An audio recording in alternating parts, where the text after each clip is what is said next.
Hello, beloved. This evening, after work and dinner, I went and I walked up and down a few blocks of my town. The downtown district has First Fridays throughout the summer, starting tonight.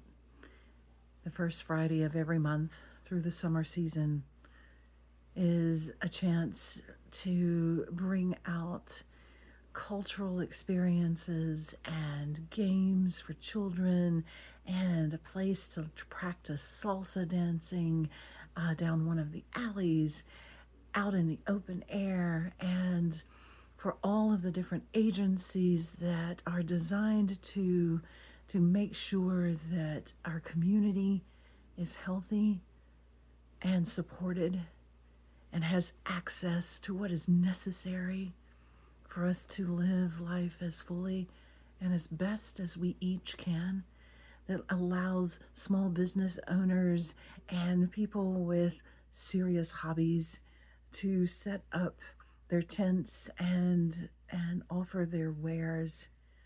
It's a time for live music and art gallery exhibits of local artists and children and classes, for all of the eateries to bring out their fun and to just celebrate community.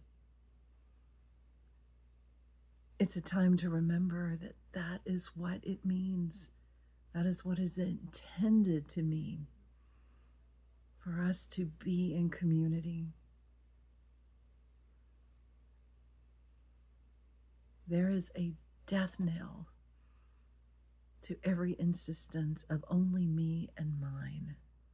There is a death knell to every time we are left with the vestiges of greed and grabbing, of segregating and separating people within a geographic area. There is a death knell to misogyny and othering of women and girls. There is a death knell to pushing aside and shutting up and forcing out members of the LGBTQIA plus community. There is a death knell to stopping the vibrance of every new immigrant group who comes into our country, comes into our community, and then gives us the goodness of their culture and their experience, and finds themselves neighbors to each one of us. We cannot allow a continued separation, a continued segregation of those who are in some way other than me. Because, by the way, every blessed one of us is other from someone else. And it makes absolutely no sense that we would not lean into, joyously celebrate the wonderful diversity, the goodness, the wisdom, the understanding, and the empathy of the souls who inhabit space around us. I grew up in a very small town, in a very rural county, in a very rural state in the deep South. I grew up in a town that had a lot of vestiges of segregation wrapped up within it. I grew up in a town where there were people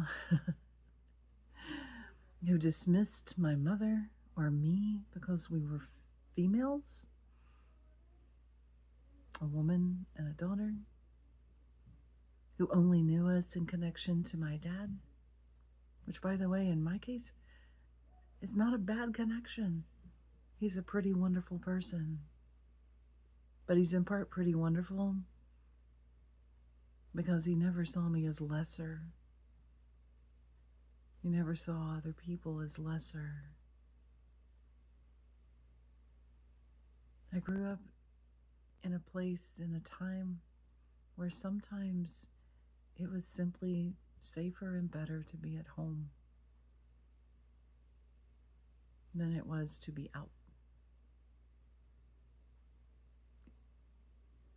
With that said, I grew up in a place that also had an overabundance of loving kindness, of people who welcomed us in as strangers, who celebrated and grieved alongside us and let us be there with them.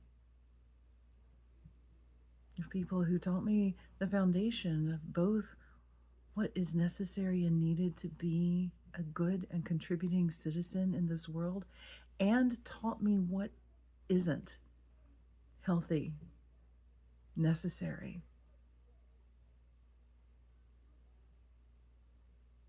good citizenship by their actions and their inactions. They taught me both, the way we all do. Some of those lessons were hard, and some of them came easily, of how to be and how not to be. So tonight I wandered my current hometown, the one that has been my home these last few years, and wandered it and delighted in seeing the creativity and the pleasure and the enjoyment of seeing a toddler who is just intent on, I'm going to walk as far as I can, and as soon as my dad corrals me and starts to bring me back, I'm going to keep walking in another direction as far as I can, and then I'm going to go again. The free spirit of that child, freely traversing across the street, having the very best time, experiencing the world as one who could walk, newly formed, of sampling the truffles made with locally sourced ingredients, of enjoying the music, of being called by name by people who recognized me and see me as part of the community, and calling them by name too. There is so much good that we can wrought when we allow ourselves to do it together. There is so much benefit that we can bring into this world. So much connection and loving kindness and compassion. So much joy. So much healing.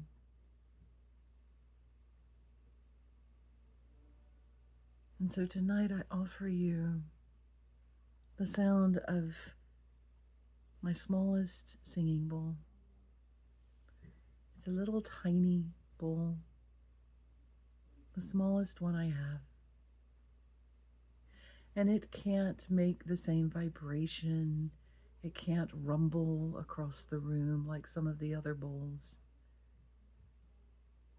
It can't even hold its note for terribly long.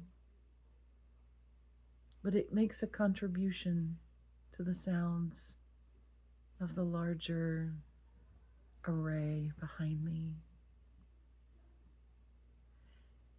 And this is what we each have to offer into our communities, into our circles, into our welcome and our hospitality. In my tradition, we talk about faith as small as a mustard seed, being able to move mountains.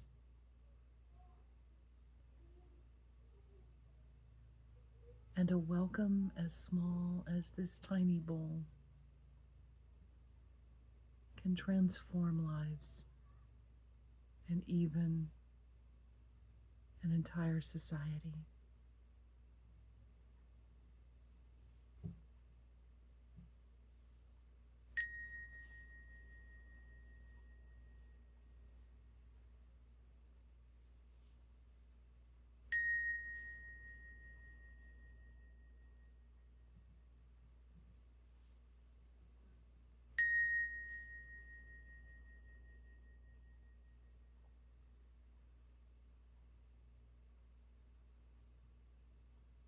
Find yourself in the sound. Offer your welcome. Let your greeting be heard.